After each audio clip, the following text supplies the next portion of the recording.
Good evening, Saida. Yeah, I'm going to do for email. The thing about Italy, Ebuka Obi.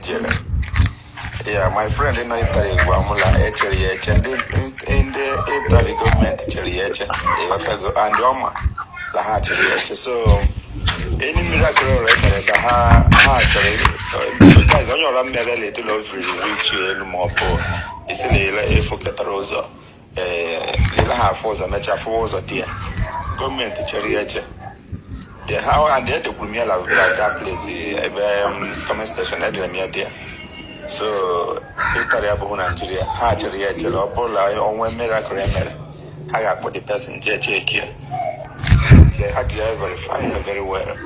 So, I do Ebuka Obi, like HRH. So, they know. That's why it's your friendly miracle there. There are no few months. Someone do Atoruno Italy Bata. I said, all that I better chief for Kame. I cause a story. Because I told me that for that more voice notes. There's a voice note that thank you, Jesus! Thank you, Jesus! I can see.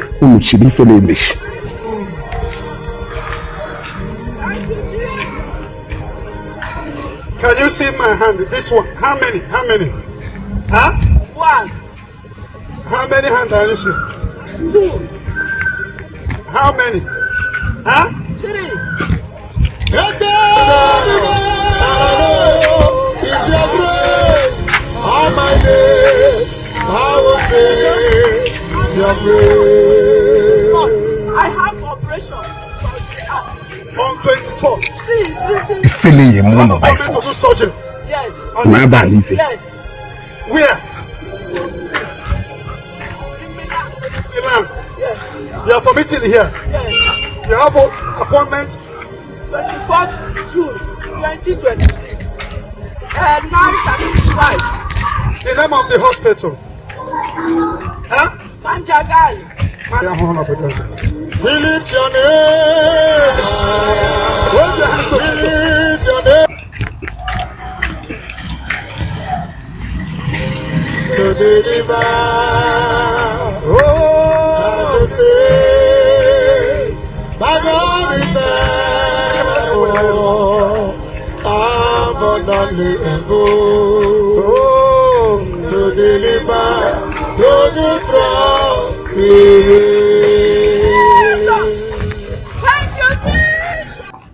Evangelist Ebuka Obi onye Chukwu na-agbala ọgọ. Onye Chukwu na-agbala ọgọ. Ọchụ nwa ọkụkọ nwa ada. Nwa ọkụkọ nwe ngwongwo ọsọ. Ifele ya emegide unu until ụbọchị unu ya decide iwepụ aka from the God's anointed. Ọkwọ oke a ofeke a ediri ọlụ. Ọ na-alụ ọlụ shamelessly. Na-alụ shamelessly. Ọkwọ ha kọnkọtụrụ voice note. Ndị ekperimadu kayo na itiri. Ụmụ isi akpụdo kayo na itiri. Ụmụ okodo kayo na itiri ka ịkpọrọ. Ọdụkọdụ kpọwa. Ọdụkọdụ egolu. Ono kọnkọtụrụ voice note si from phone na send ya. Ono nọ na-eshe ye ka eme miracle. What you people have proven is that na ike nwanụ Zuobi ji alụ ọlụ nọ n'ọkụ. Ọkwụ n'ọkụ. Because esi na unu nọ standby na-eshe ọwụrụ na onwe miracle emelu ka eje verify ya ye. And ịnọ dia ebe unu na-eche ka onye kpuru isi fụ ụzọ. Kpọọ ma afa hospital ebe ebukwuru for surgery. Ịnọkwa dia. Does that mean that unu je confirm ọwụrụ n'eziokwu? Ka ọ na ịnọrọ dia. Ife na ọha eme nkịta. Agbangoni ye disgrace onwe. I will show you more. I will show you more instant miracle. Melu na Italy. Before we share the manifestation of ndị prophecy ndị ebulu amụma ka ya bịa into manifestation. It's an Evangelist Ebuka Obi na Nigeria ruo Italy na omegbo miracle there. Na miracle disappear. Na na-echezu ụbọchị ya agbanwego na asịrị na aghọcha hawo asịrị ebe ya akụ asịrị mana olu ha na ebe action do i disappear wụpụ onwe gị. So ife na o mebeghị now, what more of a miracle can you than na onye ada afụcha ụzọ ebukuru for surgery fụrụ ụzọ?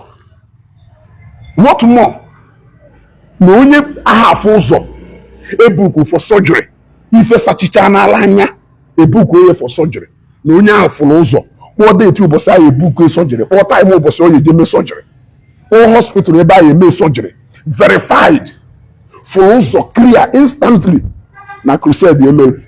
ị ka nọ na-ekwugheri na disgrace ya ri onwe onye diri gị ọrụ ahụ ị na-anọ n'oche ahụ afụrụ m ebe ị na-eme vidio ahụ ma na ọrụ ediri gị edi ịghọtago because okokodo ka afụ bụ mmiri ebe ahụ ị na-eme vidio ahụ wụọ ọrụ ka ediri gị na-alụ ị na-alụ mana ngo ya deeto onwe gị ule. So ndị niile asịrị gị na ha nọ na-eche kelee ebe fanọ ọ kwesịghị na enwere a single miracle recorded na E3. I will show you more ka ifele wee mee ka i wee mara na ndị niile ahụ nọ na ọ sịkwa na onwe voice note ya woo play ebe niile agbalị.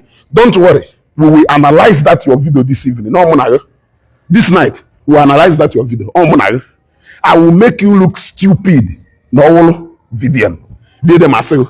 I will make you look stupid. I will make you look stupid as long as you decide na afọ Evangelist Ebuka Obi ka ihe eji ata akwụkwọ onye amụma dị ike ma na-ewu ewu na ministry ebe God of War fụchara fancha okwuchara fancha and God of War mechara fancha verified. Etu Evangelist Ebuka Obi si wee nọrọ na mmụọ na 100 days fast na ka ọ ya bịa itiri na ife rịba ama ya eme makwa ife na-ekwu nwoke n'ogodo na mmụọ. This is the most time ọkụ dị ya na ahụ ịkpa ya aka ọkụ n'ewu time a kịta the most verified time o jere itiri na right time. So for the fact that na miracle and many others mere na itiri and unu si na unu nọ na-eche ya ka o mee ka unu nwuchie ya for the fact that no mere ebe unu niile na o gosiri na ọkịta aka unu ji n'ala aka unu verify ya na onye awụ verified. Okoko, you will learn new thing. You decide there, na ya kwa onwe ugwu. I will make me iwu onye iberibe.